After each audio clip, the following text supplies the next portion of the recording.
Lok Sabha vote মিটল। এখন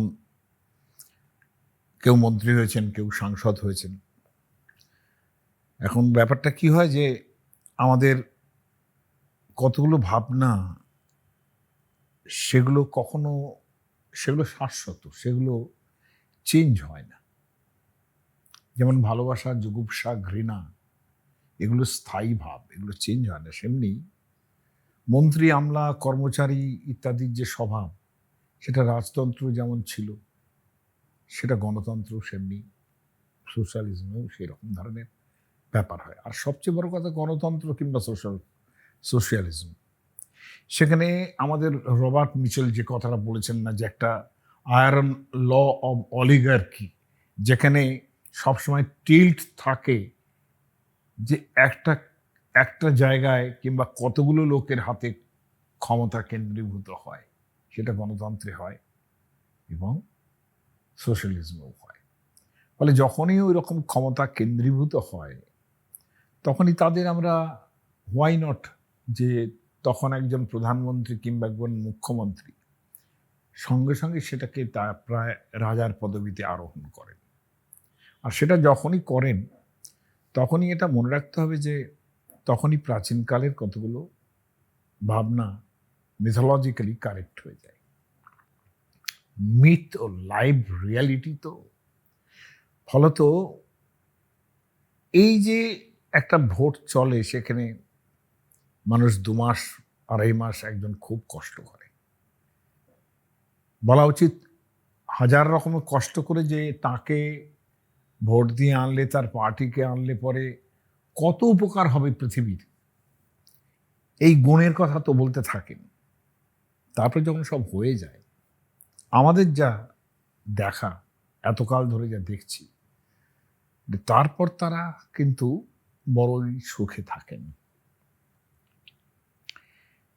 কতটুকু সকলের কথা, জনগণের কথা ভাবেন। আর ঠিক এইখানেই কতগুলো উপদেশ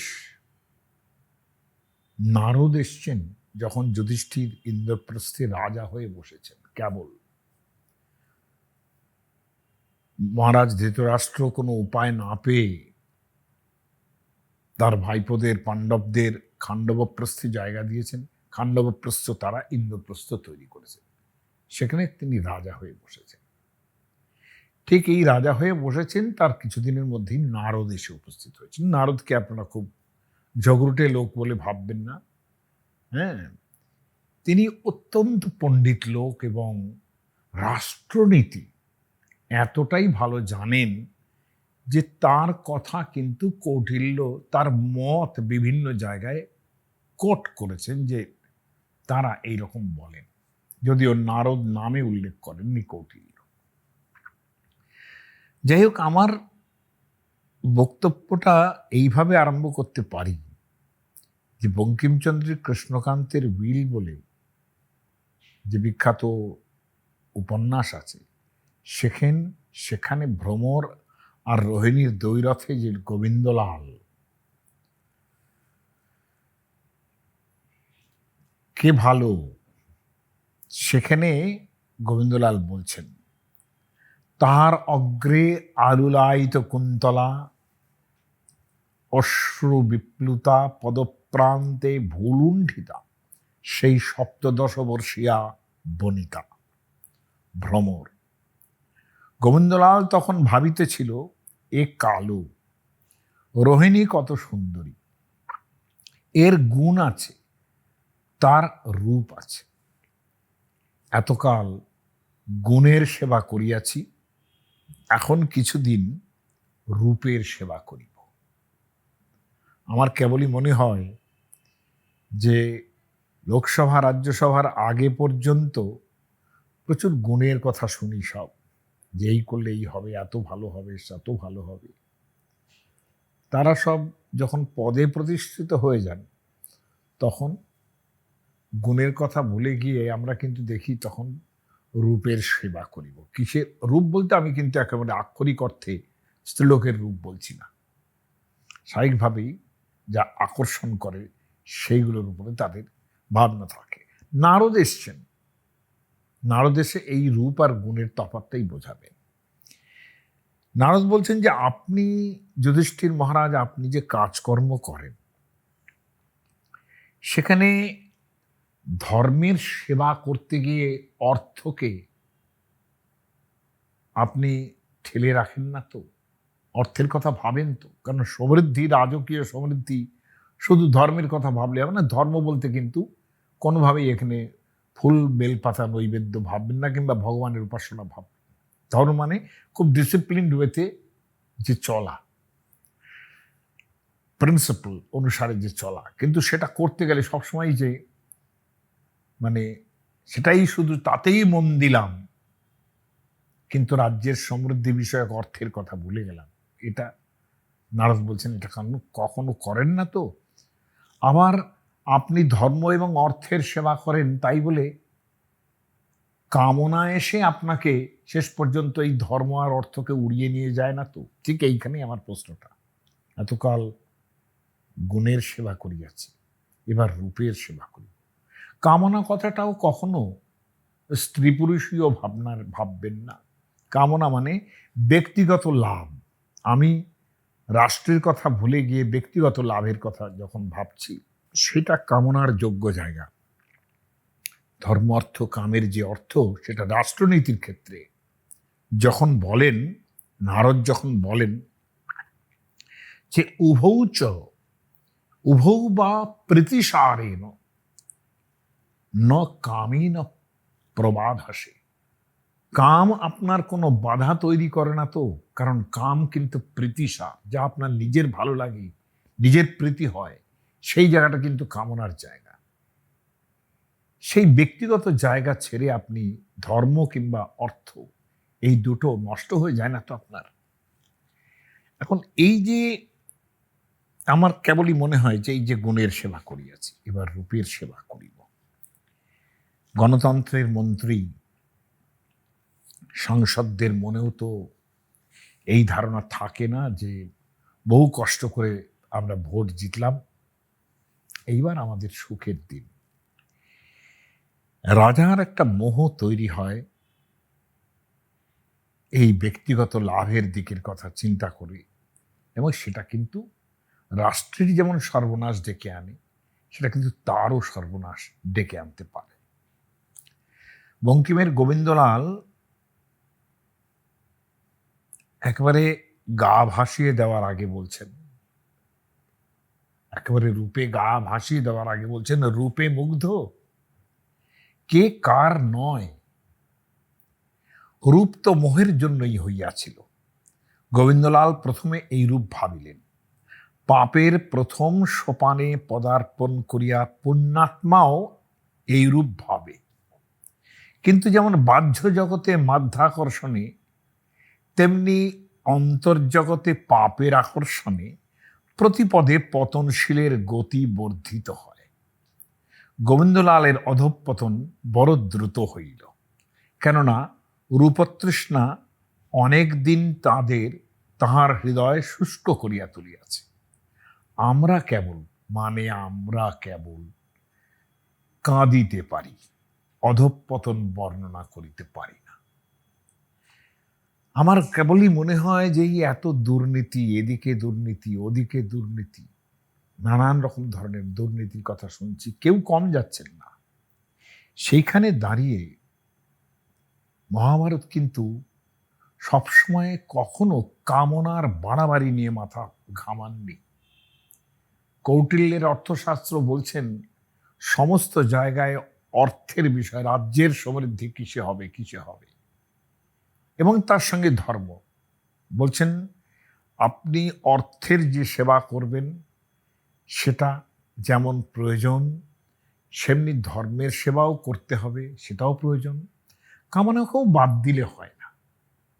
হ্যাঁ, সেখানে অর্থাৎ নিজের ব্যক্তিগত সুখ শান্তি। কিন্তু কৌটিল্য লাস্টের দিকে বলছেন যে এইগুলো সব মিটিয়ে, অর্থাৎ ধর্ম অর্থের কথা মিটিয়ে রাজার ক্ষেত্রে রাজা যেন নিঃসুখং স্যাৎ, নিঃসুখ, একেবারে সুখ থাকবে না এরকম ভাবে রাজা থাকবেন না, একটু একটু তার সেগুলোর প্রয়োজন আছে।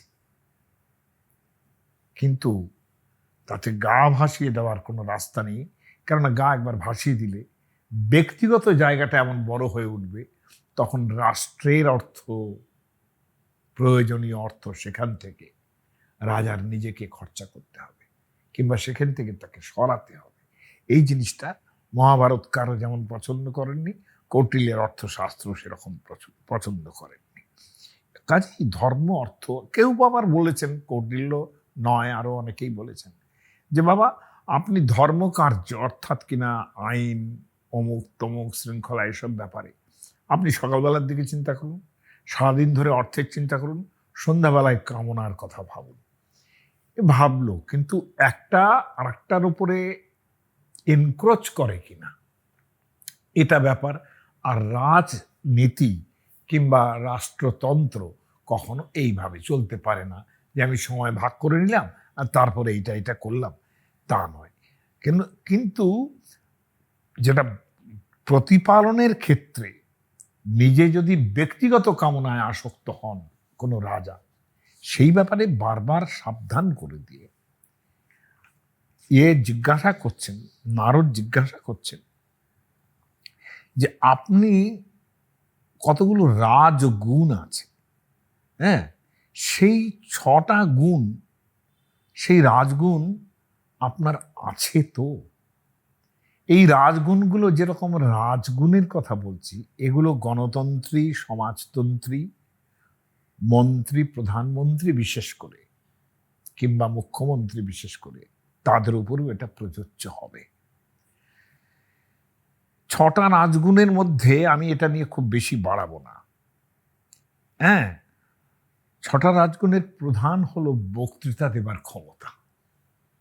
6টা রাজগুণ, তার মধ্যে প্রধান হচ্ছে বক্তৃতা দেবার ক্ষমতা। তাহলে এটা দেখুন আপনি, যে আমাদের যখন লোকসভার ভোট চলে 2.5 মাস 2 মাস ধরে, তার যে ক্যাম্পেইনিং হয়, সেখানে কোনটা সবচেয়ে বেশি প্রয়োজন হয়? বক্তৃতা দেবার ক্ষমতা।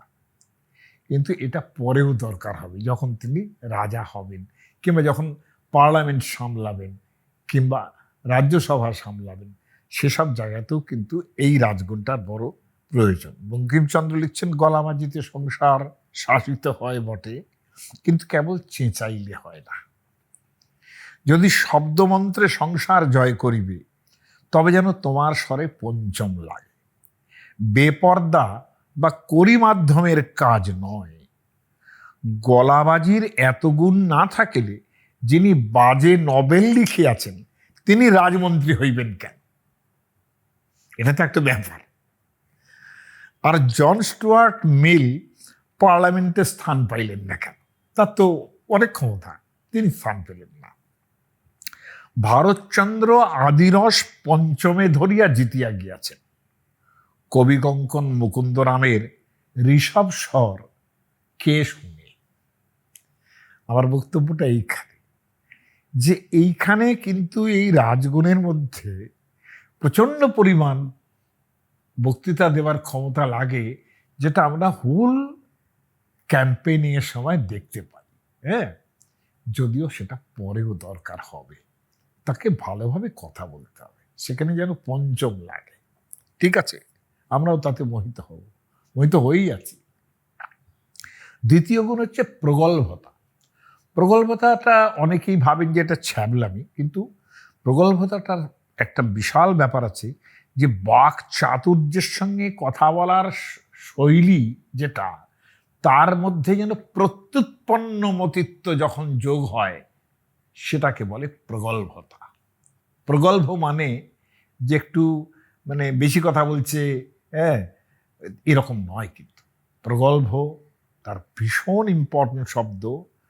বলছেন যে এখানে বাকচাতুর্যের সঙ্গে কথার উত্তর দেওয়ার জন্য যে প্রত্যুৎপন্ন মতিত্ব, এটা লাগে। এবং যে কোনো, দেখবেন মন্ত্রীরা যারা আছেন আমাদের এখানেই, এই পশ্চিমবঙ্গেই যে 2-4 জনকে দেখবেন যারা কথা বললে পরে তার উত্তরটা কত সুন্দর দেন, সেটা দেখবেন। আর বিভিন্ন ধরনের চ্যানেলে যে সমস্ত পণ্ডিতজনেরা বসেন, তাদেরও দেখবেন বাকচাতুর্যের সঙ্গে প্রত্যুৎপন্ন মতিত্ব কতটা। এটা নীলকণ্ঠ শাস্ত্রী অবশ্য খুব ভালো নীলকণ্ঠ বলে একজন মহাপণ্ডিত ছিলেন সাউথ ইন্ডিয়াতে, নীলকণ্ঠ দীক্ষিত শাস্ত্রী বলছি, নীলকণ্ঠ দীক্ষিত, মহা সুন্দর সুন্দর লাইন আছে তার। তিনি বলছেন যে তর্কযুদ্ধে যদি না পারো, ওই যে প্রগল্ভতার মধ্যে এটাও একটা পড়ে, যে তর্কযুদ্ধে আজকাল কলিতে এরকম হয় যে তর্কযুদ্ধে যদি না পারতে পারে মানুষ, পারছে না, সে সময় সবসময় অন্য প্রসঙ্গ উত্থাপন করবে। আপনি ধরুন এখানে একটা চুরির কথা বলেন, যে এখানে চুরি দুর্নীতি হয়েছে, সঙ্গে সঙ্গে তিনি বলবেন ওখানে যেই দুর্নীতি হয়েছিল তখন, মানে তার মানে আমার নিজের এখানকার দুর্নীতিটা নিয়ে যখন ভাবছি, তাকে যদি সেটাকে সরাতে হয় তার এই প্রত্যুৎপন্ন মতিত্ব লাগবে। নীলকণ্ঠ দীক্ষিত সেটা বলছেন যে কখনো কখনো অপ্রসঙ্গে কথা বলাটাও কিন্তু ভয়ঙ্কর প্রত্যুৎপন্ন মতিত্বের ব্যাপার। অর্থাৎ আপনি যে দোষটা করেছেন সেটা নিয়ে যদি কেউ বলে, অথচ সেটা আপনি এড়াতেও পারছেন না, সে দোষটা দোষ বলে আপনি নিজেও মনে করেন, তখন আপনি অন্য প্রসঙ্গ, অর্থাৎ রাজ্য করলে তখন কেন্দ্রের দোষটা দেখতে হবে। এইটা হচ্ছে কথা বলার ক্ষমতা। এখন এটার সঙ্গে মহাভারত প্রগল্ভতার উপরে বেশ একটা গভীর ভাবনা দেখিয়েছে, এবং তারপর বলছে যে অসামান্য একটা কথা বলছেন যে প্রজ্ঞা মনুষ্যম কুরুতে প্রগল্ভম। যদি প্রজ্ঞা না থাকে তাহলে মানুষ কখনো প্রগল্ভ হতে পারে না। কাজে প্রজ্ঞাগুণও থাকতে হবে প্রগল্ভতার মধ্যে। রাজার তৃতীয় গুণ যে তিনি মেধাবী হবেন। টিকাকার বলছেন কি, টিকাকার মেধাবী বলতে যে ভয়ঙ্কর রকমের ব্রেইন আছে তার, এটা ভাবছেন না। কারণ রাজাদের এটা খুব যে এক্সপেক্টেড তা নয়। আমার ক্ষেত্রে কিন্তু গণতন্ত্রের ক্ষেত্রেও আমি তাই বলবো যে ভয়ঙ্কর মেধাবী তারা ভয়ঙ্কর মেধাবী ছাত্র হবেন, মাস্টার হবেন, এরকম ভাবা যায় না। টিকাকার নীলকণ্ঠ তিনি বলছেন মেধাবিত্তম তর্ক কৌশল। মেধাবিত্ত হচ্ছে তর্কের কৌশল। এই গুণ রাজার যেমন থাকতে হয়, গণতন্ত্রের মন্ত্রীদেরও থাকতে হয়। এগুলো শাশ্বত। অধুনা মানে মিডিয়া নিষন্ন যে সমস্ত লোকজন আছে, যাদের আমরা মোটামুটি কি বলবো, মিডিয়া ইন্টেলেকচুয়ালস বলতে পারি, তাদের মধ্যেও এই গুণ থাকে। কিন্তু রাজার তো থাকতে হবে, প্রধানমন্ত্রী যিনি, মুখ্যমন্ত্রী যিনি, তাদের এইসব গুণ থাকতে হবে। রাজার চতুর্থ গুণ হচ্ছেন স্মৃতি কিংবা স্মরণ শক্তি। এই স্মরণ শক্তি ব্যাপারটাই কিন্তু পজিটিভ কাজে লাগে যখন আপনি তর্ক করছেন। হ্যাঁ, অর্থাৎ আপনি যে মুহূর্তে একটা দুর্নীতির কথা আপনাকে একজন বলল যে আপনার পার্টি এই দুর্নীতি করেছে, সঙ্গে সঙ্গে আপনার স্মৃতি থেকে উঠিয়ে নিয়ে আসতে হবে যে ওইখানে কি হয়েছিল, কোন সময় 1912 সালে কি হয়েছিল, কিংবা 1995 সালে কি হয়েছিল। এইগুলো স্মৃতি থেকে উদাহরণ দিয়ে আপনাকে, রাজার এই গুণটা থাকতে হবে। অথবা স্মৃতির আর একটা বড় প্রয়োজন যে কোথায় কোথায় অন্যায় হয়ে রয়েছে সেটা যেন রাজার মনে থাকে, সেটা যেন তিনি কারেক্ট করার চেষ্টা করবেন। সেটা রাজতন্ত্রের মধ্যেও তো অনেক কাজ থাকে যেগুলো অসম্পূর্ণ থেকে যায়, পরবর্তীকালে সেগুলো গোছাতে হয়, জনগণের জন্যই গোছাতে হয় সেই কাজগুলো। আর পঞ্চম গুণ হচ্ছে রাজা নয়বিদ হবেন। নয় মানে রাজনীতি শাস্ত্র, নীতি মানে রাজনীতি শাস্ত্র। সেই যে নয় এবং অপনয়, মানে পলিসি অ্যান্ড ইমপলিসি, এই যে জায়গাটা, ইমপলিসি কথাটা কিন্তু ব্যাকরণগতভাবে ইংরেজিতে পাওয়া যায় না, কিন্তু মহামতি এস.এন. ঘোষাল, সেটা অসামান্য পণ্ডিত তিনি ভারতবর্ষের এই পলিটিক্যাল হিস্ট্রি লিখতে গিয়ে এই ইমপলিসি কথাটা ব্যবহার করেছেন। পলিসি অ্যান্ড ইমপলিসি, সত্যি কথা এটা একটা ব্যবহারযোগ্য কথা। নয়বিদ হতে হবে তাকে। আর একটা কথা বলছেন, সমস্ত কথাই বড় বড় গুণের কথা সব শেষ হলো, লাস্টেরটা ছিল রাজা কবি হবে। কবি কিন্তু মানে এখানে মোটেই কবিতা নয়, কবি মানে ভূয়দর্শন, যার জন্যে দেখবেন যে ভগবদ গীতায় যখন বলছেন না বিভূতি যোগে, কবি নাম উষণা কবি, শুক্রাচার্য তিনি হচ্ছেন উষণা। তিনি তো আর কবি নন, কোনোদিন কোনো কবিতা লেখেননি, কিন্তু তো এত বড় পণ্ডিত ছিলেন যে তিনি দেবতাদের নয়, অসুরদের গুরু। তার তর্কযুক্তি অনেক বেশি ছিল, যে কারণে তাই তিনি অসুরদের গুরু, যাকে কমব্যাট করতে হয়েছে বৃহস্পতি দেবগুরুর সঙ্গে, তাকে বলা হয়েছে স্বয়ং ভগবান। তিনি তার গীতাশাস্ত্রের বিভূতি যোগে বলছেন যে আমি অমুকের মধ্যে অমুক, অমুকের মধ্যে অমুক, এরকম বলার চেষ্টা করছেন। সেখানে সে বলছেন কবি নাম উষণা কবি। তার মানে বয়োদর্শী মহাপণ্ডিত যারা, তাদেরকেই কিন্তু কবি বলা হয়। যেমন ঈশ্বরকেও কবি বলা হয়, কবিং পুরাণম অনুশাসিতার, একেবারে উপনিষদের মধ্যে আছে। কাজেই সেই কবিত্ব, ভূয় দর্শন রাজার থাকতে হবে। মুখ্যমন্ত্রী, রাজমন্ত্রী কিংবা যারাই প্রধানমন্ত্রী, তাদের এইসব গুণ থাকতে হবে। 6টা গুণের পরে নারদ আরো কিছু আলোচনা করলেন, আমি ডিটেলসে যাব না, কারণ আমার সঙ্গে সঙ্গে আবার বঙ্কিমচন্দ্র দুটো কথা বলবেন এখানে, কারণ মহাভারতের এই জায়গাটা তিনিও চর্চা করেছেন। আমার ওইটাই খুব ইন্টারেস্টিং লাগে। এর পরেরটা বলেছেন যে আচ্ছা, সেতু নির্মাণ, তুমি সেতু নির্মাণের ব্যাপারে সবসময় মনোযোগ দাও তো। নেভার থিঙ্ক যে এই সেতু নির্মাণ মানে ব্রিজ কনস্ট্রাকশন। এটা কৌটিল্যর অস্ত্রশাস্ত্রেও সেতু নির্মাণের জায়গা আছে।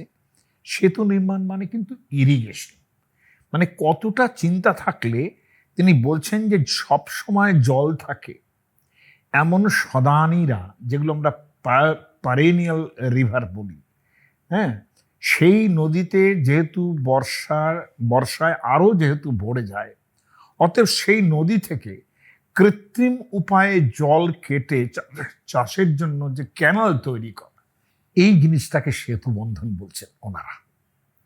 বলছেন তুমি এই ক্যানাল তৈরির কাজটা কতটা ইম্পর্টেন্স দিচ্ছে। পঞ্চবার্ষিকী পরিকল্পনার মধ্যে কিন্তু এটা একটা খুব অন্যতম ব্যাপার ছিল, যে নদীগুলো থেকে ক্যানাল তৈরি করে চাষের সুব্যবস্থা করা, এসবগুলো কিন্তু ব্যাপার ছিল।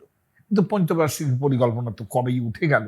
হ্যাঁ, এখন সেসব কিছু নেই, এখন অন্যভাবেই সব কিছু চিন্তা হয়। কিন্তু হাজারবার গঙ্গা অ্যাকশন প্ল্যান হওয়ার পরেও গঙ্গা নদীর কোনো ড্রেজিং হয়নি। প্রতি বছর সেখানে টাকা ব্যবস্থা করা হয়, কিন্তু সেই ক্যানাল নির্মাণ তো দূরের হোক, সেখানে ড্রেজিং পর্যন্ত হয় না। গঙ্গা বুঝে যাচ্ছে, কাবেরী বুঝে যাচ্ছে, নর্মদা বুঝে যাচ্ছে, এই রকম অবস্থা দাঁড়িয়েছে। রাষ্ট্র এগুলো চিন্তা করবে না? কাজেই এই যে ব্যাপারটা রাষ্ট্রের চিন্তার মধ্যে থাকার দরকার, এটা কত আগে নারদ বলে যাচ্ছেন, আমরা কিন্তু এখনো সেটা খেয়াল করছি না। নারদ প্রশ্ন করছেন সূত্র আকারে সেতুবন্ধের কথা বলেই, মহারাজ, আপনার রাজ্যে কৃষিকর্মের গোটা ব্যবস্থাটা আপনি বৃষ্টির দেবতার উপরে নির্ভর করে চলেন না তো? না কৃষি দৈবমাতৃকা। চিন্তা করুন এটা, যে আজকের দিনেও গ্রীষ্মের যখন দাবদাহ, কর্ষণ ক্ষেত্রে যে সমস্ত একেবারে ফুটি ফাটা করে দিচ্ছে, সেই সব জায়গায় আমরা তো যাগযজ্ঞও করতে দেখি। চাষিরা তো আল্লাহ মেঘ দিয়ে পানি দিয়ে করে বসে থাকেন। সেখানে নারদ প্রশ্ন করছেন, আপনার কৃষিকর্ম দেবতা নির্ভর নয় তো? অর্থাৎ কবে ভগবান বৃষ্টি দেবে তার উপরে আপনি নির্ভর করে কৃষিকর্ম চালাবেন, এটা হবে না। আপনার রাজ্যের ভাগে ভাগে মাঝে মাঝেই বৃহৎ এবং জলপূর্ণ পুষ্করিণী আছে তো? কচিদ রাজ্যে তরাগানি পূর্ণানি চ বৃহন্তি চ। এটা রাজাকে বানাতে হবে। আমার পুকুর আছে তা বললে হবে না, রাজাকে বানাতে হবে সামগ্রিক কৃষি ব্যবস্থা চালনার জন্য। কৌটিল্যর অর্থশাস্ত্রে ঠিক এরকম ভাবেই কিন্তু ভাবনা করা হয়েছে। তাতে বুঝতে পারি যে নারদের বক্তব্যটা এটা খুব মোস্ট ইম্পর্ট্যান্ট হয়ে দাঁড়ায়। বলছেন যে আমাদের তো প্রতি বছর কত কৃষক দরদি দল সমস্ত দেখছি, যারা সরকারের মৌখিকতায় সেচ ব্যবস্থাটা চলে। সেচ ব্যবস্থা যে কি হয় আমরা এখনো ভীষণভাবে সমালোচ্য বলে মনে করি। আর এখানে সবসময় কেন্দ্র আর রাজ্যের বিবাদ হয়ে যাচ্ছে, এটা তো খুব জঘন্য ব্যাপার। এটা রাজ্যের প্রয়োজন বুঝে কেন্দ্রের ব্যবস্থা করা উচিত, নাহলে তো রাজ্যেই ব্যবস্থা করাটা মুশকিল, তার সেই টাকা নেই। তাহলে সেচ ব্যবস্থার জন্য মহাভারতের দৃষ্টি আজকে কিন্তু পুরো নিমিলিত হয়ে আছে। হ্যাঁ, এবং আর একটা কথা বলছেন, সন্ধান কর্ম, বলছে অনুক্ষণ লেগে থাকা, সেচকর্মের ব্যাপারগুলো ঠিকঠাক হচ্ছে কিনা, কোথায় নদী বন্ধ হয়ে যাচ্ছে, কোথায় ক্যানাল বন্ধ হয়ে যাচ্ছে, অনুক্ষণ লেগে থাকা, খবরাখবর নেওয়া। এটা মন্ত্রীমশাইদের কতটা সময় থাকে, তারা কতটা সময় দিতে পারেন এখানে। তারপরে বলছেন শূন্যানাঞ্চ নিষেবন, আপনি শূন্যর নিষেবন, শূন্য জিনিস তার নিষেবন। আমি ভাবতাম ছোটবেলায় যে যেটা শূন্য আসে সেটা ভর্তি করে দিতে হবে, তা নয়। শূন্যানাঞ্চ নিষেবনম মানে তা নয়। বলছেন যে পতিত জমি যেগুলো থাকে সেগুলো ভূমিহীন চাষিদের দিয়ে সেগুলোকে চাষ করানো এবং সেখান থেকে রাজার ট্যাক্সের ব্যবস্থা করা, এটা কতটা রাজনৈতিক দূরদর্শিতা থাকলে পরে এই কথাটা বলতে পারে। রাজার ট্যাক্সও তো নিতে হবে, তাদের তো পয়সা পড়তে হবে। বলছেন পতিত জমি যেগুলো আছে, সেই যে শূন্য জমি, তাকেই শূন্য বলছেন, সেইগুলোকে চাষ করার ব্যবস্থা তুমি করো কিনা। এবার নারদ বলছেন, আচ্ছা আর একটা কথা জিজ্ঞাসা করেন, আপনি মন্ত্রী অমাত্য যারা আছেন তাদের গণ্য না করে একা একাই কোনো ডিসিশন নেন না তো? আবার এমনও করেন না তো যে মন্ত্রণা করার সময় বহু লোক নিয়ে বসে পড়লেন? ক্বচিন মন্ত্রয়াসে নৈক ক্বচিৎ বা বহুভিঃ, অনেক লোকের সঙ্গে মন্ত্রণা করে কোনো লাভ নেই। এটা নারদের বক্তব্য।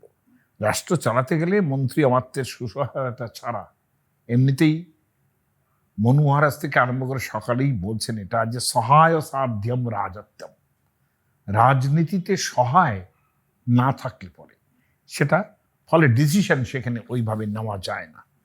যিনি যত বড় রাজা হন, প্রধানমন্ত্রী হন কিংবা মুখ্যমন্ত্রী হন, বিভিন্ন জিনিস আলোচনা করেই তবে সেটা হওয়া উচিত, এটা তারা বলবার চেষ্টা করছেন। রাষ্ট্রের কল্যাণ সেখানে দাঁড়িয়ে যায়।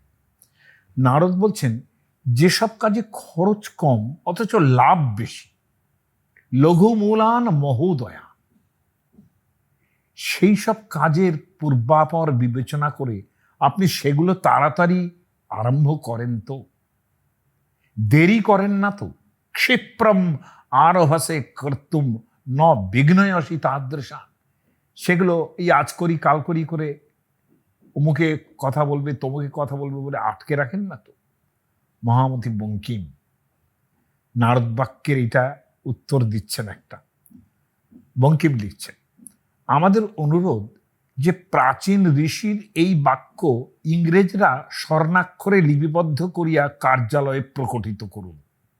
আমাদের ধারণা ভারতবর্ষের কৃষি ভাবনা এবং হিউম্যান রিসোর্সের ভাবনা যারা করেছেন, সেই সব সমাজবদ্ধ সমাজের সম্বন্ধে যাদের খুব বুদ্ধি আছে, সেই সব অর্থনীতিবিদ যারা আছেন, তাদের উপদেশের তাৎপর্য উপলব্ধি করেই একটা স্বল্পব্যয়ী শিল্পনীতি যেটা করতে হয়, তার জন্যে নারদ তাড়াতাড়ি করছেন, যেটা তাড়াতাড়ি করার চেষ্টা করুন। স্বল্পব্যয়ী শিল্পনীতি অর্থাৎ মেজর শিল্প নয়, মাঝারি শিল্প, এর দিকে নজর দিতে বলছেন। কোন কালে? আজ কিন্তু আমরা এসে আফটার করোনা কিংবা ইত্যাদির পরে মানুষের যে সমস্ত কাজকর্ম চলে গেছে, আজকে আমরা আবার ভাবার চেষ্টা করছি যে এইগুলো আমরা কেন করছি না। স্বল্প ব্যয় অর্থাৎ কিনা ওই ব্যাপার যে লঘু মূলান মহোদয়া, ব্যয় কম হবে কিন্তু লাভ হবে এবং বহু লোকের উপকার হতে পারে, এই রকম শিল্প স্থাপন করাটা রাজার পক্ষে যেমন জরুরি ছিল, এখনো সেটা রেলিভেন্স রয়েছে। পরবর্তীতে নারদ বলছেন, মহারাজ, নির্দিষ্ট কর্মে নিযুক্ত মানুষগুলি সকলেই আপনার চোখের আড়ালে পরোক্ষে কাজ করে না তো? কচিন্না সর্বে কর্মান্তা পরক্ষাস্তে মহীপতে। কর্মান্তা শব্দটা খেয়াল করুন, এই শব্দের দুটি অর্থ আছে। শ্লোকে প্রথম যে অর্থটা, সেটা ওই লঘুমূল মহোদয়ের সঙ্গে খেটে যায়। কর্মান্ত মানে সংস্কৃতে কিন্তু কারখানা, একটা অর্থ হচ্ছে কারখানা। তার মানে ওই যে আগে বলছেন না যে স্বল্প ব্যয় অথচ লাভ বেশি আসে, এই রকম ধরনের মাঝারি শিল্প, সেই কারখানাগুলো প্রয়োজন বুঝে মানুষের প্রয়োজন হলে বিচিত্রভাবে সেগুলো স্থাপন তৈরি করা যায়। কর্মান্ত শব্দের দ্বিতীয় অর্থটা হলো যে কোনো কর্ম এবং প্রকল্পের শেষটা আপনার জানা থাকে তো, সেগুলো পরোক্ষ নয় তো।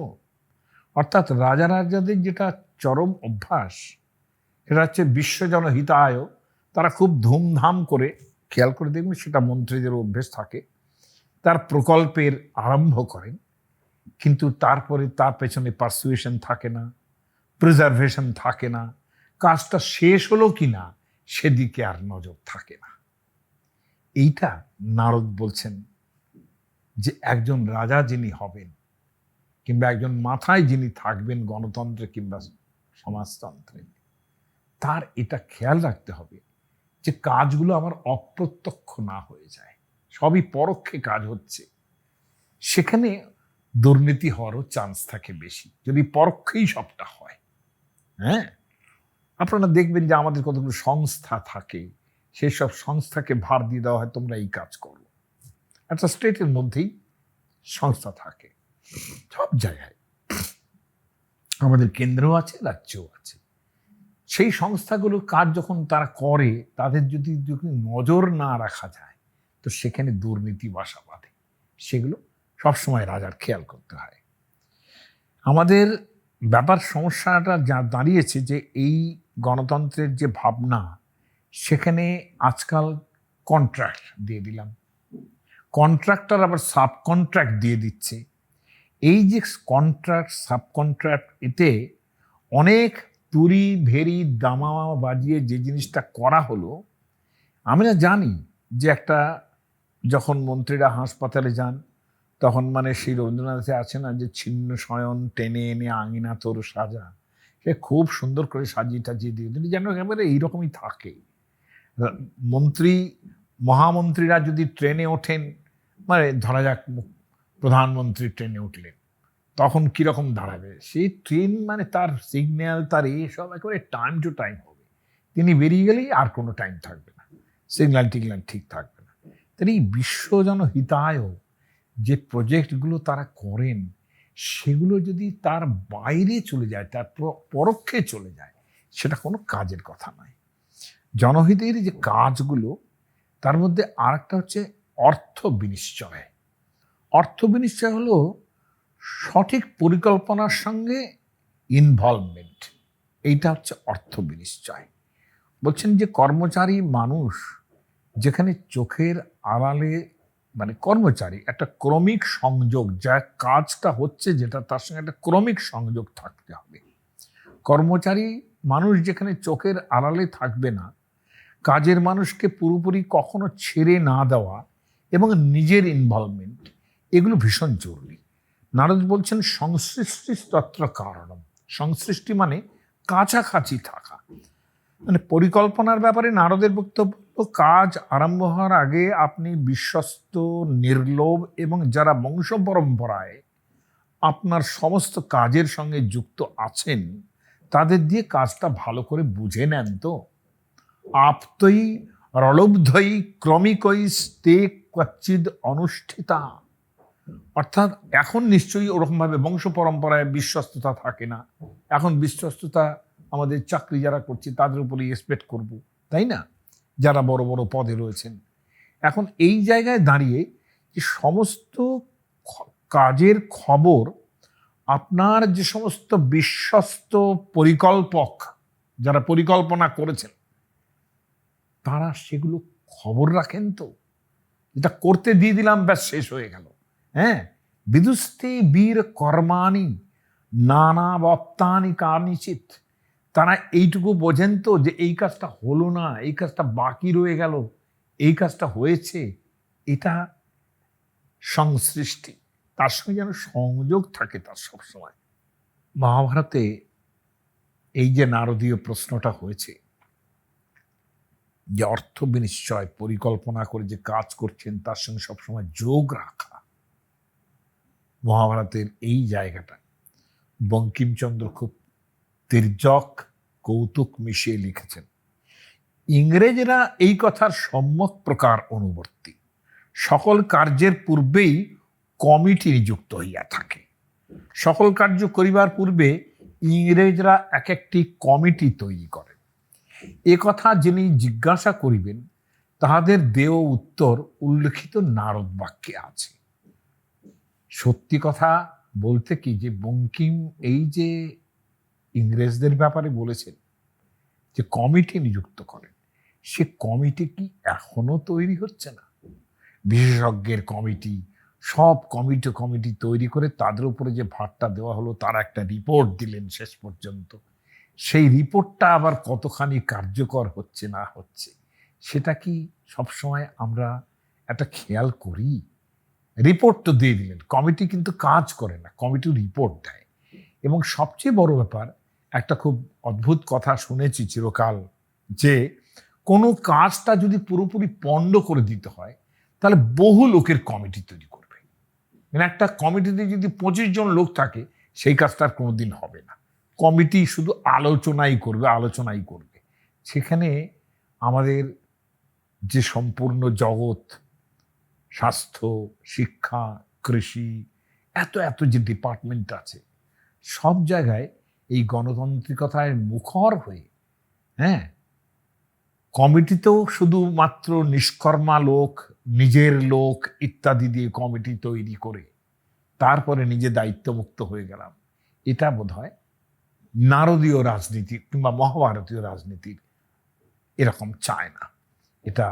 এটা অর্থ বিনিশ্চয় যেটাকে বলছেন, অর্থাৎ তুমি যে কাজটা করতে যাচ্ছ, সমৃদ্ধির কাজ, সেটা বিনিশ্চয়, একেবারে নিশ্চয়াত্মক হওয়ার দরকার এবং বিভেদ থাকার দরকার অন্য কাজের থেকে।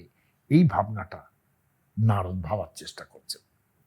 নারদ এরপরে একটা অসামান্য কথা বললেন, মহারাজ, আপনি 1000টা মূর্খের বদলে একজন পণ্ডিতকে কিনে নেওয়ার চেষ্টা করেন তো। কচ্চিৎ সহস্রৈর মূর্খানাম একং কৃণাসি পণ্ডিতম। ক্রয় শব্দটা ব্যবহার করছেন, কেনা, কিন্তু এই শব্দটার অর্থ কিন্তু কেনা নয়, পণ্ডিতদের কিনে নেওয়া, এটা কিন্তু মহাভারত মিন করছেন না। কেননা এই যে কথাটা নারদ বলছেন না, যে আপনি সহস্র মূর্খের বদলে একজন পণ্ডিতকে আপনি গ্রহণ করেন কিনা, এটা কেন ইম্পর্টেন্ট? নারদ বলছেন যে ঝামেলা, বিপদ ইত্যাদি জায়গায় পণ্ডিতরাই আপনার ভালো করবে, আপনাকে বিপদ থেকে বার করে আনবে। আপনার ইচ্ছা সম্মিলিত মূর্খেরা আপনাকে বার করতে পারবে না সেখান থেকে। পণ্ডিতদের কিনে নেন তো, এই কথাটা কিন্তু ভীষণ খেয়াল করার মতো। নিরপেক্ষ যারা গবেষক, তারা বলছেন এখানে ক্রয় শব্দটার উপর অত জোর দেওয়ার কোনো মানেই হয় না। পণ্ডিত কেনার মানে হলো উপযুক্ত মর্যাদা দিয়ে পণ্ডিত মানুষকে সঠিক প্রয়োজনে সামিল করা। এইটা হচ্ছে ক্রয় শব্দের অর্থ। ক্রয় শব্দের অর্থ টাকা দিয়ে কিনে নেওয়া নয়, এখন তাই হয়, কিন্তু এই ক্রয়টা এই অর্থেই বুঝতে হবে যে উপযুক্ত মর্যাদা দিয়ে পণ্ডিত মানুষকে সঠিক প্রয়োজনে সামিল করা। বিশেষত সহস্র মূর্খ যেসব মোসাহেব থাকে, তাদের বদলে অন্তত একজন পণ্ডিত মানুষকে গ্রহণ করা। আবার একালের নিরিখে এটাও কি ভাবা যায় যে টাকা পয়সা, অর্থ সম্পত্তি অথবা উচ্চ পদ পাইয়ে দিয়ে তাকে একেবারে নিজের অনুকূল করে নিলাম, এখন তো পণ্ডিতের অর্থ তাই দাঁড়িয়ে যাচ্ছে, তাই না? যাদের আপনারা বুদ্ধিজীবী বলছেন, সে এমনই এক বিক্রয় হয়ে যাওয়া, যেখানে বুদ্ধিজীবীরা বিক্রয় হয়ে যান। কেন হয়ে যান? তার কারণ তার বুদ্ধি তাদের জীবিকা বলি হন। বিদ্বানরা বিক্রয় হন না। বিদ্বান ব্যক্তিরা, পণ্ডিত ব্যক্তিরা কখনো বিক্রয় হন না। কিন্তু বুদ্ধি যাদের জীবিকা, সেখানে জীবিকা মানেই বিনিময় আছে। তারা যেভাবে বিকৃত হন, অর্থাৎ সোল্ড হয়ে যান, এবং তারপর মানে চৈতন্য চরিতামৃতের ভাষা আসে, কাষ্ঠের পুত্তলি যেন কুহকে নাচায়। তারা যেমন নাচান তেমনি নাচেন। এই ক্রয় হয়ে যাওয়ার একটা মধ্যে যে বিনিময়ের ব্যাপারটা, সহস্র মূর্খের বদলে একজন পণ্ডিত, এই পণ্ডিত কখনোই স্বসুখ লোভে, অর্থাৎ নিজের সুখ কত হবে এই লোভে রাজা বা নেতার মন পাওয়ার ভিখারি নন। কিন্তু সেই বিদ্বানের কথা ভাবতে হবে নারদকে, যুধিষ্ঠিরকে। নারদ সেটাই বলছেন। রাজকীয় যশ বা সম্মান তার কাছে একেবারেই মাহাত্ম্যপূর্ণ নয়। যতখানি সঠিক রাজনৈতিক নির্দেশনা, যাতে মঙ্গল ঘটবে রাষ্ট্রের মানুষের। আমরা মহাভারতের বিদুরকে দেখেছি, কৃষ্ণদ্বৈপায়ন ব্যাসকে দেখেছি, কি ধরনের সাজেশন দিচ্ছেন তারা। যুধিষ্ঠিরের মঙ্গল চান তারা সেইভাবে, এমনকি ধৃতরাষ্ট্রেরও মঙ্গল চান তারা, নিরপেক্ষ ভাবনা করেছে। তির্যক ভাবে বঙ্কিম এখানে লিখছেন, আমরা এই কথাটির অনুমোদন করি না। মূর্খের দ্বারাই পৃথিবী শাসিত হইতেছে। পণ্ডিত কোন কাজে লাগে? মিল, জন স্টুয়ার্ট মিল পার্লামেন্টে কৃতকার্য হইতে পারিলেন না, ওয়েস্টমিনিস্টার কর্তৃক পরিত্যক্ত হইলেন। লাপ্লাসকে বোনাপার্টি পণ্ডিত দেখিয়া উচ্চ পদে অভিষিক্ত করিয়াছিলেন, কিন্তু লাপ্লাস কার্য সম্পাদনে অক্ষম হইয়া দূরীভূত হইলেন। প্রবাদ আছে, একজন ভট্টাচার্য বন্ধ্যা ভার্যার বিনিময়ে দুগ্ধবতী গো লইয়া আসিয়াছিলেন। আমার মনে হয় এটা যদি ভাবেন ভালো করে, তাহলে ভালো করবেন। বন্ধ্যা ভার্যার পরিবর্তে বিনিময়ে দুগ্ধবতী গো লইয়া আসিয়াছিলেন। বঙ্কিম লিখছেন, সেইরূপ রাজপুরুষেরা অপ্রিয়বাদী আত্মমত ভক্ত, অর্থাৎ যে নিজের মতে চলে, নিজের মতটা ভালো বোঝে, এই রকম পণ্ডিতদের বিনিময়ে আজ্ঞাকারী মূর্খই গ্রহণ করিয়া থাকেন।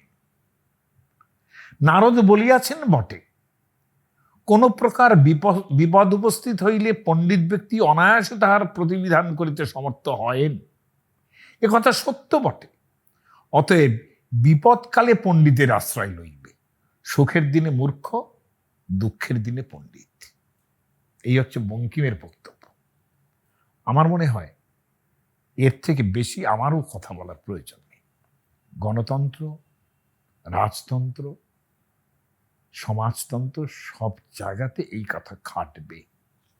আত্মবত ভক্ত, অর্থাৎ যার নিজের বোধ আছে, নিজেরকেই যিনি সম্মান করেন, তাদের দিয়ে কিন্তু রাজকর্ম করাতে পারেন না কেউ। তাদের সম্মান দিতে হয়, সম্মান দিলেই তারা আসে। কিন্তু মূর্খ দিয়েই কিন্তু সমস্ত রাজকর্ম চলে। এখনকার দিনে গণতন্ত্র সেইভাবেই চলে। নারদ জিজ্ঞাসা করছেন মন্ত্রী পুরোহিতদের সম্বন্ধে। পুরোহিত তখন এই আমাদের এখনকার মতো পুরোহিত নন, তিনি মহাপণ্ডিত হতেন এবং তিনি সাজেশন দিয়েছিলেন রাজাকে যে এই করতে হবে, সেই করতে হবে। হ্যাঁ, রাজনীতি তারা জানতেন, সেই রকম পুরোহিত। বলছেন, এরা কেউ লোভী নন তো? ন লুব্ধা ভরতর সভ। সেকালে রাজার যেসব গুরুত্বপূর্ণ মন্ত্রক ছিল, যেমন অর্থমন্ত্রক, নগর মন্ত্রক, বিচার মন্ত্রক অথবা বনমন্ত্রক, নীতিগতভাবে সব মন্ত্রকের ওপরেই নারদ বলছেন একটা সন্দেহ রাখতে হবে সবসময়। এমনও কথা বলছেন যে প্রত্যেকটা মন্ত্রকের যারা মন্ত্রীরা রয়েছেন, অন্তত তাদের পেছনে 3 জন করে গুপ্তচর লাগিয়ে রাখুন আপনি, যেটা তারা জানবেন না যে তারা কি করছে। কারণ কৌটিল্য খুব অসামান্য একটা কথা বলেছেন যে কাজই প্রধানমন্ত্রী কিংবা মুখ্যমন্ত্রীর পরোক্ষে হচ্ছে, সবসময় সব কাজই তার পক্ষে করা সম্ভব না। অন্য কাউকে দিতেই হবে। কৌটিল্য বলছেন যে দুর্নীতিটা কিভাবে হয়, যে খুব বড় একটা জায়গা, বড় একটা জলাশয়ের মধ্যে মাছরা তলায় কি খাচ্ছে না খাচ্ছে সেটা যেমন উপর থেকে বোঝা যায় না, সেমনি তলার লোকেরা কোথায় কি ধরনের দুর্নীতি করছে, কি খাচ্ছে না খাচ্ছে সেটা কিন্তু ওপর থেকে বোঝা যায় না। তাই সেফ থাকার জন্যে নারদ কিংবা কৌটিল্য প্রত্যেকেই এইটা মনে করেন যে মন্ত্রীদের পেছনেও দুটো তিনটে করে গুপ্তচর লাগিয়ে রাখা, যে তারা কখন কি করছেন না করছেন। মন্ত্রী, বিধায়ক, সাংসদ প্রত্যেকেই তো জনগণের দ্বারা নির্বাচিত প্রতিনিধি, কিন্তু উচ্চ পদাধিকারে যখনই আসেন তখন মন্ত্রী, বিধায়ক, সাংসদ তাদের জনগণের হিতের জন্য যে কাজগুলো করেন সেখানে নানান রকম জিনিস যে ধরা পড়ে সেটা বড় মুশকিল হয়ে যায়। এবং আমার এক বন্ধু খুব ভালো কথা বলেছেন, একজন বৈষ্ণব মহাপুরুষ, তিনি বলেছিলেন খুব ঠাট্টা করে, বলেছিলেন যে দেখো, একটা বংশে যদি একবার একটা সিদ্ধ মহাপুরুষ জন্মায় তবে তার অধস্তন 60 পুরুষ উদ্ধার হয়ে যায়। তারপর তিনি বলেছিলেন যে গণতন্ত্রের মন্ত্রীরাও নাকি ওই সিদ্ধ মহাপুরুষদের মতো, একবার যদি বংশে কেউ মন্ত্রী হন তাহলে তার 7 পুরুষের অর্থনৈতিক উদ্ধার হয়ে যায়।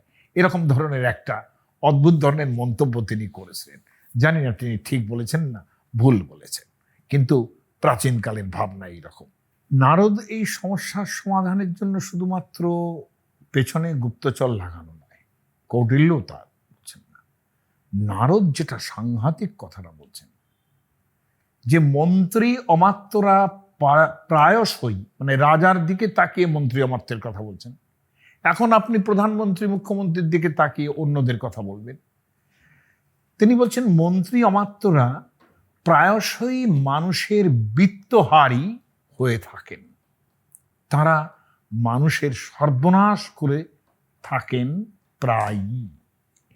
অমাত্যাহি অপহর্তারও ভৈষ্ঠং ঘ্নন্তি ভারত। ঘ্নন্তি, জনগণকে তারা শেষ করে দেন কিভাবে? অমাত্যাহি অপহর্তার, মন্ত্রী অমাত্যরা তারা বেশিরভাগ সময় মানুষের বিত্ত হরণ করেন।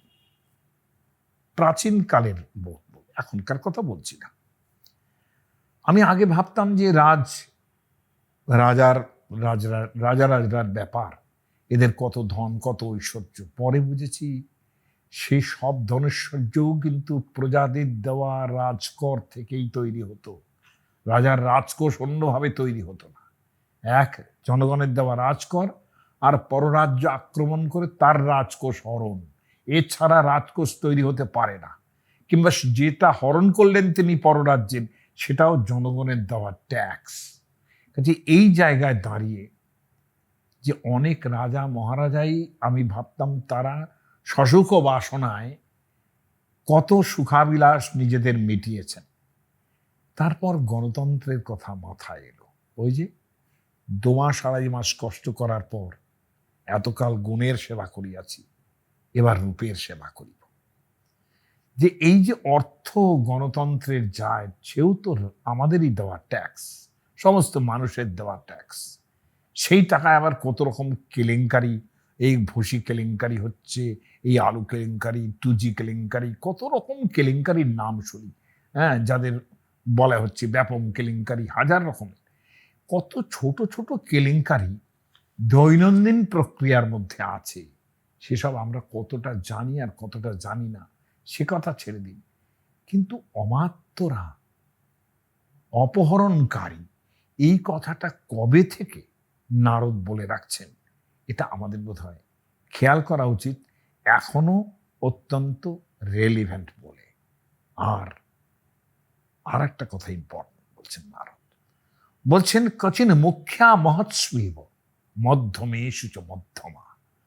আপনি সঠিক জায়গায় সঠিক লোককে নিয়োগ করেন তো, যাদের লিডারশিপ দেবার ক্ষমতা আছে তাদের আপনি উত্তম স্থানে তো স্থাপন করেন, যাদের মধ্য মেধা তাদের মধ্যম স্থান, আর অধমদের অধম স্থানে স্থাপন করেন। তো নারদের এই বাক্যটা কতখানি যে ইম্পর্টেন্ট, যেটি আজকেও যদি বোঝেন যে সেটা রাজার প্রজ্ঞাগুণের মধ্যে আসে, যে উত্তমাধম মধ্যমা। ওনারা তো এইরকমভাবে চাকরি করতেন না যে এখানে চাকরিতে এরা হায়ার পোস্ট, এরা আইএএস, এরা আইপিএস, অমুক তমুক ইত্যাদি।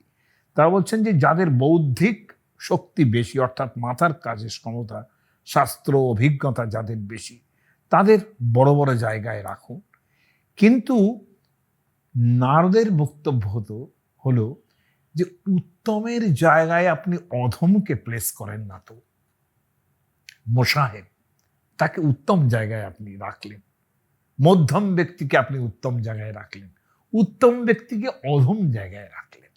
এই কাজটা করেন না। তো রাজাকে বলছেন এটা। আমি মনে করি আজকে গণতন্ত্রের জায়গায় সবচেয়ে বোধহয় এটা বেশি হয় যে অধম লোককে উচ্চস্থানে বসানো হয়, এবং যাদের মাথা আছে, যারা বুদ্ধিমান, তাদের অধম কাজ করতে দেওয়া হয়। এবং মধ্যমদের অবস্থা আর আমি জানি না। মধ্যমরা সব দিকেই দৌড়ান, সব দিকে দৌড়তে গিয়ে তারপরে দেখা যাবে যে রাজা রাজমন্ত্রীর পাল্লায় পড়লে পরে তারা কখনো কখনো উত্তম স্থানে যাবেন এবং উত্তমদের শাসন করবেন মধ্যমরা। যেটা মনু মহারাজ বলেছেন, যেটা ভয়ঙ্কর একটা অরাজকতার লক্ষণ, যেখানে প্রবর্তে তাধর উত্তরম, অধর মানে নিচের মানুষ ওপরে উঠে আসবে এবং ওপরের মানুষ নিচে নেমে যাবে। এইটা গণতন্ত্রের বোধহয় সর্বাপেক্ষা বড় লক্ষণ হয়ে দাঁড়িয়েছে, যেটা রাজতন্ত্রের ব্যাপারে নারদ সাবধান করেছেন। আর বেশি বলবো না, আরো অনেক কিছু বলেছেন, সেসব আলোচনা করতে গেলে অনেক বড় হয়ে যাবে। এমনিতেই যা বলে ফেলেছি, আপনারা দয়া করে শুনুন, সেটা আমার ভালো।